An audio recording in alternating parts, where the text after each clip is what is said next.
You're on a path in the woods, and at the end of that path is a cabin. And in the basement of that cabin is a princess. In Slay the Princess, you are and you have the voice of the hero by your side, along with the narrator. We're not going to go through with this, right? She's a princess. We're supposed to save princesses, not slay them. Ignore him. He doesn't know what he's talking about. The narrator tells you you're here to slay the princess and save the world. But the hero immediately questions this, because surely we aren't just going to slay a princess, right? Skip the blade for now. Won't need it. We'll just talk to her first. Hello? Is someone there? Her soft voice carries up the stairs before you meet her, one hand in shackles and the other free. You agree to free her. Whoever locked her in here clearly made a mistake. But the door slams and locks behind you, no key in sight. I heard the door slam. They locked you down here too, didn't they? And she barely hesitates before raising her arm to her mouth, her teeth tearing through her limb with the determination of a trapped wolf. You help. But the narrator didn't like that, and forces you to stab her in the back, but she's quick to react. She understands something is wrong with you and out of your control, and she tries to kill you quickly to save herself. She doesn't know how to use a knife, does she? You are now being killed by the princess you tried to slay in hand. Her voice is sharp and calculated as you approach. Oh, it's been so long since anyone's come down here. You try talking to her, but she's snarky and sassy and a bit unpleasant, really. And there you are. Are you here to kill me or something? But that doesn't mean she deserves a blade through her chest immediately. After some back and forth, it's clear something is wrong and possibly a bit evil about her. The way her cold mannerisms speak of the end of the world. Maybe the narrator is right. You go to stab her, but her fast reflexes catch you off guard. Back and forth, you fight until... Oh. The two of you fall to the floor. Even though you may die, you at least save the world. She twists your limbs one by one. Bone splinters and blood gushes out. Whatever used to be on the inside is now not only on the outside, it is all you have become. And she does not stop. You, who dare to stand against this being, shall know its wrath. Whatever she is, it's not human. Whatever reasons she may have, they always end with your demise. Whatever horrors you may find in these dark spaces, have heart and see them through. There are no premature endings. There are no wrong decisions. There are only fresh perspectives and new beginnings. This is a love story. Liver, nerves, heart, lungs, liver, nerves. Well, at least that's one way things can go. Slay the Princess is one of those games that sound simple until you actually play it. You're here to slay the princess.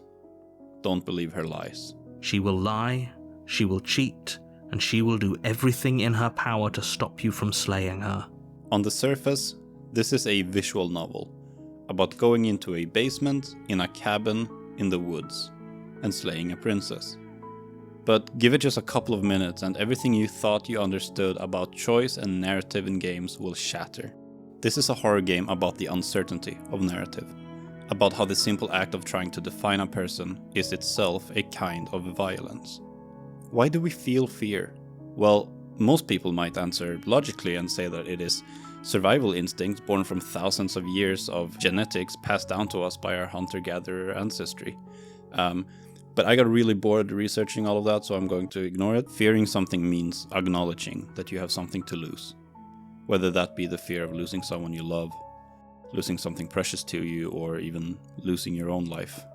That trembling feeling you get in your chest when you even think about losing someone you love is perhaps the most sincere proof that we ever cared at all. But in Slay the Princess, that love is tainted. Should you really slay a princess locked in a basement without question? Fuck yes, you should! Have you seen what happens if you don't? Doesn't matter if you try to reason with her, free her, slay her, or trick her, it always ends with you dead, in unimaginable ways, broken, brutally gutted, and left to rot. Love story my ass, this is a 1v1. It is a fight to the death. It is you versus the princess, and either you kill her first, or who knows? The stronger the love, the sharper the fear. It is, for all intents and purposes, a cruel symmetry. To love someone is to be haunted, always, by the shadow of their absence. Elster's mission in Signalis embodies this chillingly. She pushes forwards with a razor-sharp determination, descending deeper into the nightmarish machinery and fractured corridors because the woman she loves is begging her to fulfill their promise. Ariane slips through Elster's head like a ghost through ruin. The monsters that walk these halls may very well get to Ariane first if you don't get there in time, and that fear echoes through the corridors louder than the monsters themselves. Their relationship, glimpsed only in fragments and broken memories, give us a tender look into their quiet life imagined. Moments of wanted warmth held up against the inevitability of cold decay. Fear is the driving force in Signalis. It is only because of her love for Ariane that she does not collapse under the weight of dread. Elster's mission is grounded in desperation, an almost holy duty to reach Ariane, even if the cost is complete and utter annihilation of the self. She doesn't care. She has come to peace with this fear, like it is a requirement to realize what it is she fights for. If I did not love you, I would not be afraid. If I did not fear, I would not endure. Endurance is one of the many factors that makes you come back to the cabin in Slay the Princess. But it's not about enduring physical pain, although there is quite a lot of that too. Your bones snap. Instead, this is about endurance of the heart. Every path ends in you dead, and every good intention is wrapped around the edge of a blade. What actually happens in this game is hard to talk about. You are on a path in the woods, and the narrator tells you to slay the princess that's been locked away in the basement of a cabin. It is your choices that determine which way the princess will be shaped as a person, and whether or not that will make her heart be empathetic or cautious. Every chapter ends with you dead, and every chapter ends with you back on the same path in the same woods. I'm gonna try to walk you through one of the many ways this game can go. You enter the cabin and take the blade with you, silently approaching and without hesitation immediately lunging for the kill. But her final dying words do not spark much confidence in you. Do you actually believe this was enough to kill me? You hope it's enough to keep her dead and try to leave the cabin and return to the world you've just saved from certain doom. Only a world saved from certain doom isn't what you find. Time stops meaning anything, and so is the case for happiness. The voice of the hero suggests you go back down and grab the knife and use it on yourself. The blade. We can use the blade to get out of this. You agree. Now, her skeletal remains are all that's left. You grab the knife and You pick up the blade, you stab yourself, and you die. you once again return to the forest at the beginning of chapter 2, but this time with the voice of the cold by your side along with the hero and the narrator. Except this time there's a mirror in the cabin, one which the narrator does not acknowledge.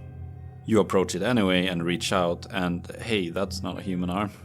You again grab the blade and go down the basement. Her body still lies there, dead, until she reveals herself as a spectre.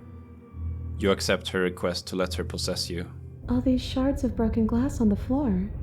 Are they also supposed to be you? Hey, I'm not a shard of broken glass, It's okay. You can finish your thought. Now she can hear the voices in your head, including the narrator, and addresses him directly. You're more of a memory than a person. And now that she's also walking along with your body, you think maybe it's a good idea to repeat how you ended chapter 1. I don't want to die in you. I thought you finally understood me, but instead you just wanted to hurt me again. But this doesn't end the way you thought it would. Instead, your two bodies are separated, except you are now trapped within the princess as your own body lies bleeding out on the cold floor. You have been stripped away from yourself, or stripped away from something that used to be you, or stripped away from something that used to be important. At the very least, you have been stripped away from something. After having stabbed her once, then betrayed her trust by stabbing her again, you are now trapped within her, locked in the same basement you first met. Your transgressions are met with the indifference of fate, and this is the toll. This is what you deserve. The sound of the blade being picked up rings down into the basement. It's hard to look at you. And then you walk down the stairs. Thumb. Thumb. Thumb. What's interesting is how the third chapter ends, because unlike chapter 1 and 2, this does not end in your death, but rather everything gets cold and something different, seemingly omnipotent, wraps its many hands around the princess and takes her away. It is here you meet the shifting mound, puppeteering the princess around and referring to her only as one of the many vessels she requires. She is a body without borders, endlessly changing and pulsing with the grief of 1,000 abandoned selves. Every sense in your body screams to run, but something about her compels you to stay. I am solitary lights in an empty city. She is everything that's ever been loved and ever left behind. The lump sum of every version of the princess you tried to control, save, or slay. She asks that I tell you to remember her. You won't.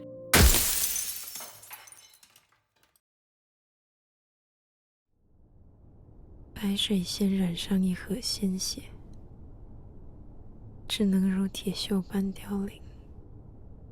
wouldn't call Detention a love story, but I do think its horror is born from a place of love. Set in 1960s Taiwan under martial law, Fang Rei Shin, or just Rei, has the coolest name ever. Are you kidding me? Anyway, a lot of books are banned due to them leading what the Taiwan government believes to be the communist agenda. But one of the teachers, Miss Yin, leads a secret book club where some of the students can take part of this outlawed literature. Rei had been getting emotionally attached to the school counselor, Mr. Chang, after he helped get her grades back on track. When Rei overhears Yin and Chang talking about distancing themselves from Rei because of her romantic interests in him, she interprets it as Miss Yin trying to sabotage her chances of getting with Mr. Chang. So once Rei finds out about the book club, she snitches, wanting to get revenge on Miss Yin. But the consequences of this get way larger than she ever intended, as it gets all the students participating in the book club sent to 15 years of prison. Miss Yin and Mr. Chang, however, were not so lucky, and they instead got sentenced to death by execution. The game largely takes place inside of Rei's head as she deals with the physical manifestations of her own guilt and remorse. Parts of her pain take unique forms, manifesting in the game's enemies and puzzles, and saying this out loud, Detention is just another Silent Hill game, isn't it? But you wouldn't feel all of this if she didn't feel any love for them. The themes of Detention is not about love because of Rei's romantic interest in her teacher. This is not a love story, but it is a story grounded in love. The students, the teachers, the legacies of the school, all of their futures end where hers continue. Everywhere she goes, she is reminded of what she is and what she's done. The architecture of this place is built on a foundation of remorse. You're on a path in the woods. There are several discussions as to what this game is actually about and what its themes are. Everything I've said and will continue to say is just my own interpretations. That said, I do believe there is one vessel of the princess that perfectly embodies what this game is and what it means, at least to me. And it comes in the shape of the thorn. After countless attempts to deal with the princess in the many ways you could try, you may be willing to try committing to saving her. Refusing to grab the blade has her in her innocent stage, and we know how this goes by now. She gnaws off her hand. You have to choose to warn her through a sea of choices to slay her. She barely musters enough strength to kill you, and you die. Upon returning, she is now the witch. Cautious and seeing through you after your previous attempts to harm her, but if you try convincing her you didn't mean to go in for the stab and you were forced to do so, you can give her the blade as proof of this commitment. I wouldn't have done that. Why did you? Still untrusting, she questions why you would do such a thing right before she stabs you. Not resisting, you lay there bleeding out, and she seems to feel remorse. Why? Why did you let me do this? Only now, too late, does she start to think you may have meant it. Upon your third time returning, she now sits wrapped in a throne of thorns. I can't get away from you, can I? You betray me, I kill you, and you come back. You let me kill you, and you come back. I don't know why you let me do that. I don't know what you want from me. Every step down to her is prickled and harmful. This is usually where you may give up on trying to reason with her and instead catch her by surprise, but if you keep insisting your intentions are good, you really mean to free her, she lets her guard down and fully returns to the pure and innocent version you met at the start. But it's hard to let it go. You've hurt me. Her eyes dart away from yours for a brief moment. And I've also hurt you. But you can still see the hesitation in her eyes and her movements. Okay. Wrapped in thorns that only were to hurt her if she tried to hurt you, and vice versa, the thorn is love at its most dangerous, showing that obsession and affection are inseparable. Endurance is why the thorn exists. She only becomes wrapped in brambles because you kept trying. You endured long enough for your love and your fear to become indistinguishable. If things keep going this way, if nothing changes, this cycle of violence will never cease.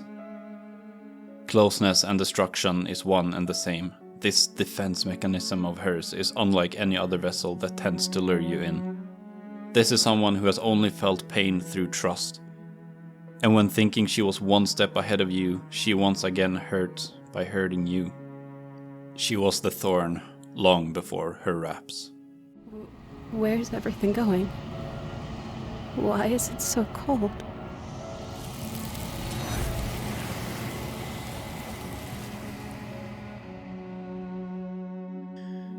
This is a topic I've touched on before, and it is one I will come back to many times after.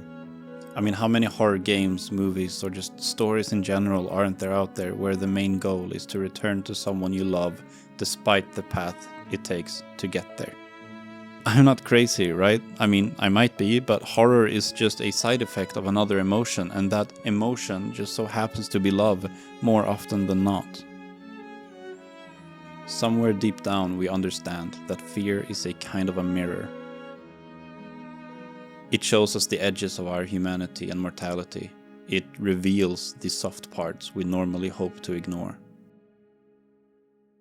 When the lights go out and the music crawls up our spine, all that remains is the trembling, wide-eyed, beautiful survival instincts of our history. But then again, you remember the why of feeling fear. Having something worth surviving for. Maybe that's why horror feels so, good in the end. The rush, the release, the sweet, sweet relief of surviving something terrible. It's like holding hands with death and realizing she is beautiful and warm and harmless. Fear is one of the few languages we all still speak. It humbles us. It makes us remember that beneath our surface, we are all still just small, brittle, little things, trying desperately to understand the dark. In the game's epilogue, Happily Ever After, if you accept to eat dinner with the princess, it starts off amazing. Is the best meal you've ever had. But then it's over, and you're just as hungry as when you began. The most exquisite food you've ever indulged in. But every time you finish eating, this shadowy thing behind her gives you more and more. And every time you eat it, it tastes a little worse. You're still hungry too, right? I know this wasn't as good as it was last time, but we just have to do it again. That's all. It'll be perfect if we just do it again. And so you do it again. The meat is fine, the bread is fine. Until finally you've both had enough. I'm so tired of this. I mean, I don't have to tell you what this means, right? I do? Oh, okay. Getting into a new relationship, everything feels exciting and incredible, like you're on top of the world, but over time, gradually, things start to fall into routine, and suddenly it's not as exciting anymore. Oh, and by the way, you can't get this scene unless you rip open your own chest to expose your heart, in a very literal sense. So, do with that information what you will. It will be soon.